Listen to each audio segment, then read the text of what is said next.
Hi guys, this is GSMDome.com and I'm here with the ASUS ZenFone Zoom for a full review.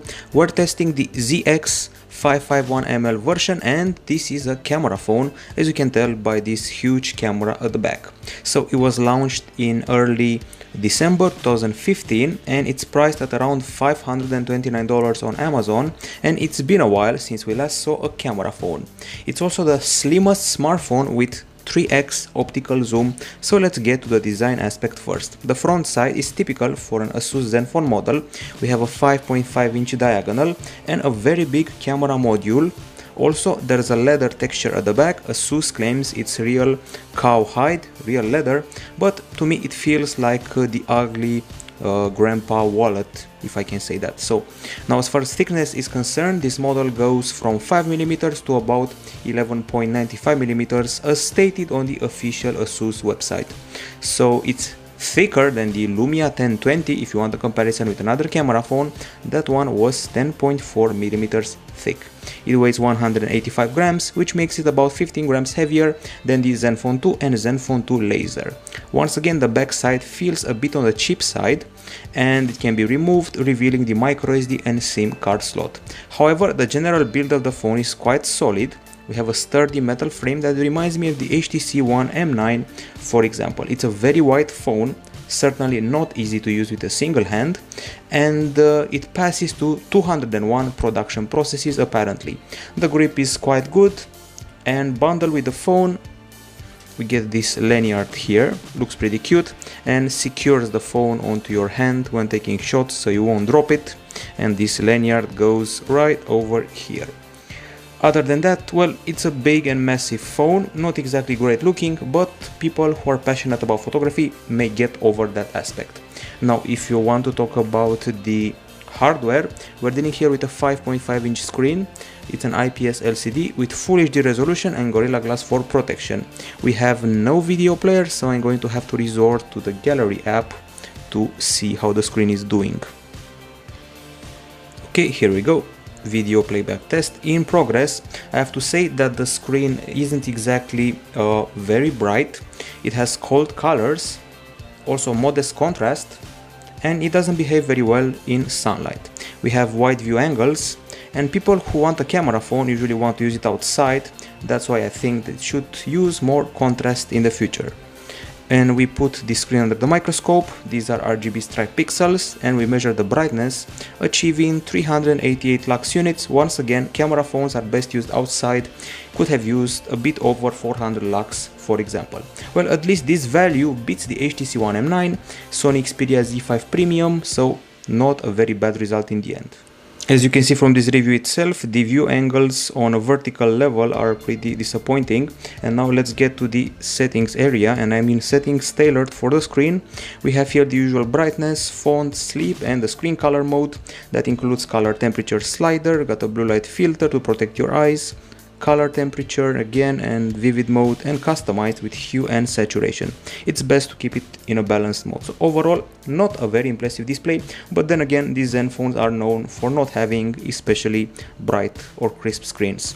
The CPU inside this phone is a quad-core Intel Atom Z3580 clocked at 2.3 GHz, and it also comes with a PowerVR G6430 GPU and 4 GB of LPDDR3 RAM.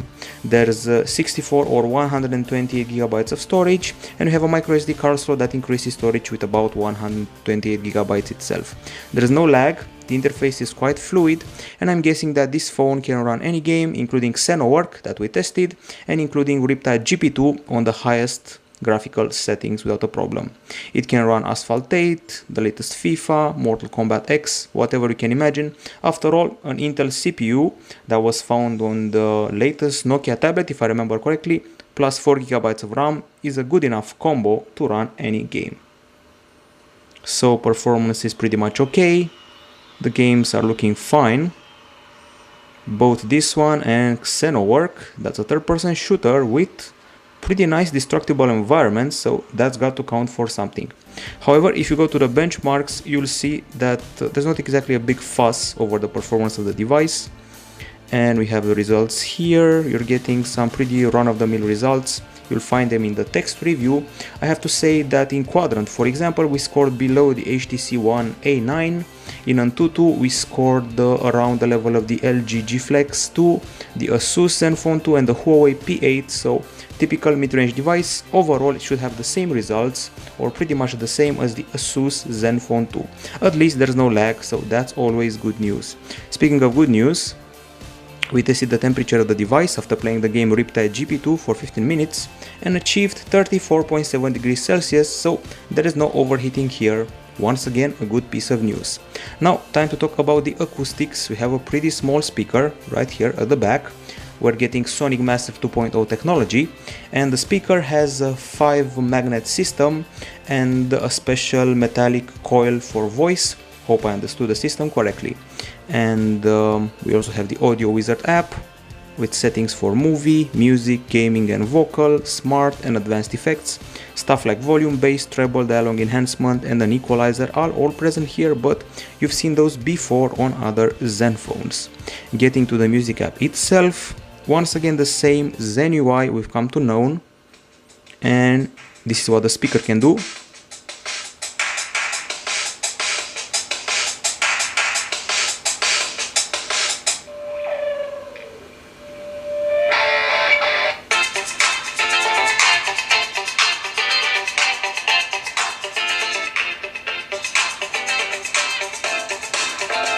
The good thing about this design is that because of the camera bulk, it doesn't sit flat on a surface, so the speaker does not get muffled.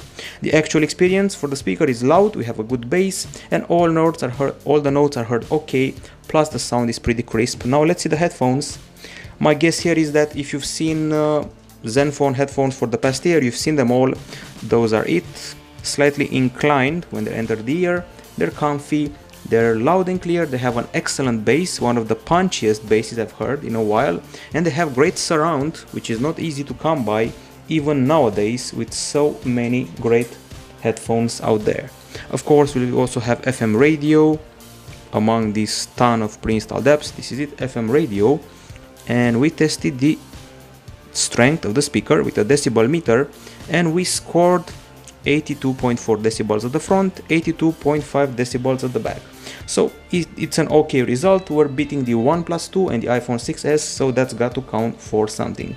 Still, we're below the ASUS ZenFone 2 laser that had 85 decibels. Now it's time to talk about the camera. So the main aspect of the phone is this 13 megapixel shooter with 3x optical zoom, 10 element Hoya lens, laser autofocus and dual tone flash right here. The camera does 0.03 second laser focus. It has a total of 12x total zoom and this dual LED flash I mentioned, as well as optical image stabilization. We're getting Pixel Master 2.0 technology and also specialized picture and video taking buttons available right here. Aperture varies from f2.7 to f4.8, and apparently the camera took a while to open up. And the front camera, just in case you're wondering, is a 5 megapixel unit with a wide angle lens. This is what the camera UI is all about. Those are all the capture modes. We got auto, manual, HDR, beautification, super resolution that takes 52 megapixel shots, QR code, low light, night, miniature, panorama, timeless and all that, plus a ton, and I mean a ton of settings. Resolution, digital zoom, which as I said before can go up to 12x. But once you're using the 3x optical zoom, you'll see that there's no quality loss, which is quite fine in my book.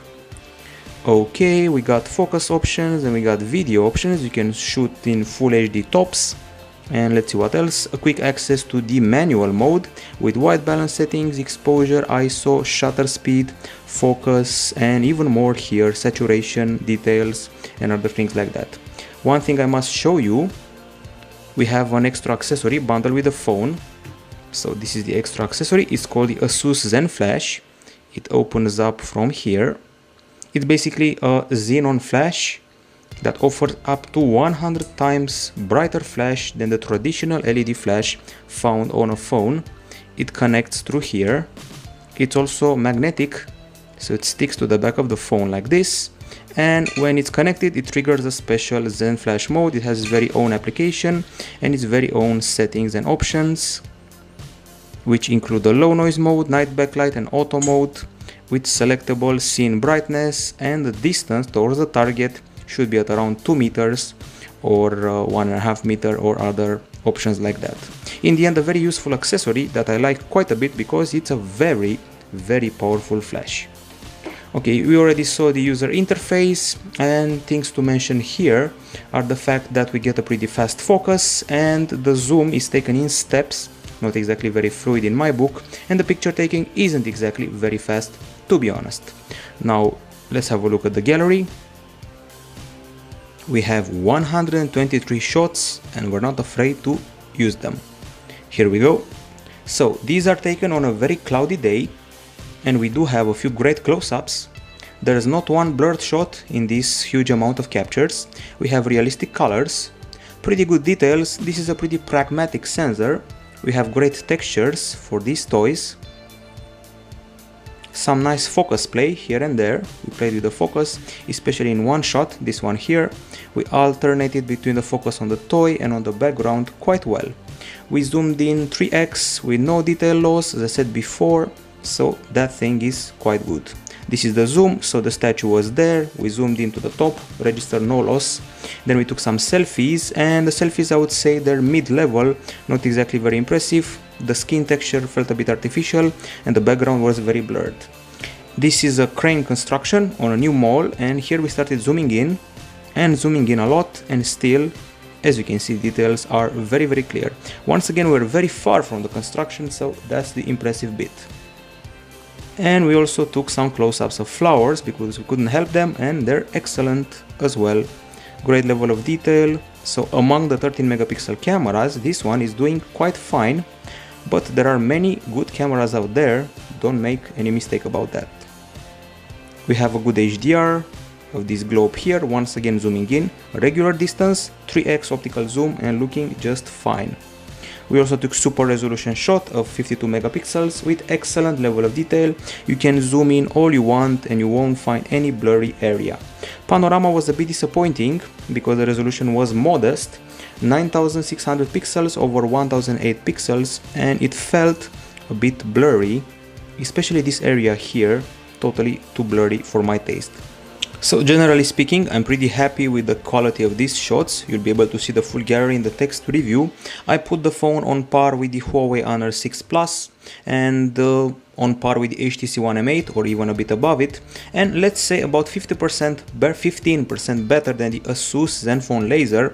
That was a pretty good camera phone itself, although it didn't have all the kinks and the works of this model like the optical zoom and all that. Now during the night time we also took a series of shots and found we don't have to use the Zen flash for a powerful flash because this phone has a powerful flash of its own, the integrated one. We do have some pretty big street light halos, which you can see right here, but the brightness is quite good. Not a lot of grain and not a lot of yellowish hues, which is good news. Colors look excellent during the night. We also use the night mode to good results. A few blurry shots happened here and there, but we did some nice close-ups with the flash on. And towards the end we activated the Zen flash, and this is what came out. Excellent details, excellent clarity and colors, courtesy of the Zen flash that lit up everything around, and it has its own folder right here. So we got this example, this one and this one. Especially this one is very good, considering now even the light halos look better with the Zen flash on. So I'm pretty impressed with the capture in low light conditions, and I feel that this model is above the iPhones from last year when we're talking strictly about low light capture. Now if you want to talk about video capture, we filmed in MP4 Full HD 30 frames per second with a 23 megapixel bitrate. And let's find the videos. I have to mention that the wind was not faced very well by these microphones. We have good clarity, nice colors, and pretty good focus, at least at first. Then we tried out the optical image stabilization, only to be disappointed a lot because it loses frames. It skips some frames every once in a while, tends to lose focus a bit, and the stabilization is actually not that good. Okay, even more videos and some of them in motion. So we have this video here. This is one of the better ones. Colors look excellent, we got good clarity, but I've seen better than that on other phones. The grass tends to look a bit artificial, and when zooming in onto a subject, there's a bit of quality loss. We did that here, we registered that here. We start to zoom in. We lose focus a bit, and it zooms in steps, but in the end the result looks, I would say, reasonable, although there are some sacrifices like loss of focus and zooming in steps, but we're dealing with optical elements in the end, so that can be excused. I have to say that I expected a bit more from the video capture, especially because it's pretty much dreadful at night. So this is the low light capture. A lot of grain, loses focus a lot. And when it comes to filming, this model is below the ASUS ZenFone laser that took some very nice videos. Too bad for the optical image stabilization that is not used at all well here. Now, as far as the browser is concerned, it has, as usual, its trending searches and its ton of options. It has a pretty medium level speed, nice scrolling, and we have this virtual keyboard with special numeric row and the option for swipe. And that browser before, or better said Chrome, achieved some pretty decent benchmark results.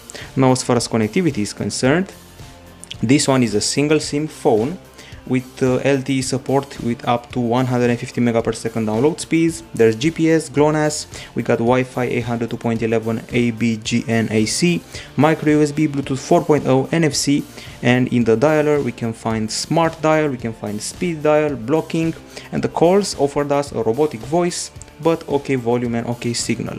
We also did a speed test, and let's see what happened there. We registered 20 Mbps in download, 26 in upload via the local Wi-Fi router. Now, as far as the battery goes, the ASUS ZenFone Zoom packs a 3000 mAh lithium polymer unit that offered us a playback time of, let's find it, here we go, 7 hours and 20 minutes, which is a bit underwhelming. We barely managed to surpass the entry-level phone Sony Xperia E4, which is a bit of an offense for a phablet, and then we did a PC mark test, and let's see what came out of that. So in the PC mark test, I can tell you right now we achieved 5 hours and 32 minutes, which is not very impressive. Here we go. And this means that we're below the ASUS ZenFone 2 and even the LG AKA, but at least we beat the LG G4. The charging is decent, at least 1 hour and 56 minutes, anything below 2 hours is accepted. As usual, there are many options for power saving. You can find them here. We have the main modes like performance, normal, power saving and super saving, plus you can customize your own experience, setting up CPU, brightness, network and extending standby if need be. Now, if you want to talk about the OS and UI, we'll start with disappointment. We're running Android 5.0 Lollipop, which feels very old right now. It has the Zen UI on top, and this means bloatware, a ton of settings, a ton of options, a ton of updates, and that's not very nice. You know the drill already. At least the interface is fluid. We have lots of themes to play with, icon packs, we can lock apps, change preferences, so a lot of customization going on here, which is one of the good things maybe. Multitasking is based on a carousel. Drop down area includes those very big circular items, quick settings. And speaking of settings, we got the connectivity options. We have Zen Motion, which is touch gestures and the ability to draw symbols to launch apps. We have a one-hand mode. There is a glove mode here somewhere, do not disturb, users, ASUS customized settings, glove mode as I said, easy mode, kids mode, lock screen, and that's pretty much it. Now, as far as the apps go, I said before that this is a phone plagued by bloatware, just like all the Zen phones. There are 63 apps pre-installed and 12 of them come from Google. Then we got those ones, we got ASUS Mobile Manager coming in handy a bit. Audio Wizard, do it later, quite useful. There's Mini Movie and a laser ruler, and you can pretty much forget about the rest of them, well, minus the Zen Flash camera. And now it's time for the verdict we're going to issue for this camera phone. On the Pro side, we have a solid build, okay performance, no lag, fluid user interface, good acoustics, and tons of camera options, as well as 3x optical zoom. The Zen flash is very nice, plus the regular flash also very nice, great close-ups and great focus, and very good low light capture on the photo side at least. Now those are the pros. Let's list the cons. So on the cons side, the backside leather feels a bit cheap, the phone is rather massive, the screen should be brighter, and the colors feel a bit cold. Optical image stabilization is quite poor, video capture could be better, the battery was underwhelming, and we got bloatware and an old Android in the mix. Overall, this feels like the ASUS ZenFone 2 combined with the ZenFone 2 flash plus an extra 15% improved camera and that 3x optical zoom and extra Hoya elements. It's a great camera, make no mistake, it's excellent in low light and pretty good during the day, plus or minus the video capture. The video feels a bit mediocre, but we have a very good flash here and that extra flash is also excellent. Things that are dragging it behind are the bloatware, the screen brightness and the battery. Those are the problems. However, the Cameraphone buffs will go past that. They will remain camera enthusiasts and enjoy the huge amount of features that this model has to offer when it comes to photo capture. Keep in mind, this is not better than the Samsung K Zoom camera phone. It's just a new camera phone and one of the few in its species available right now. And for a mid-ranger camera phone, it does its job quite well, but its drawbacks can be easily passed upon by camera phone enthusiasts. So this is it from GSMDome.com. Bye bye.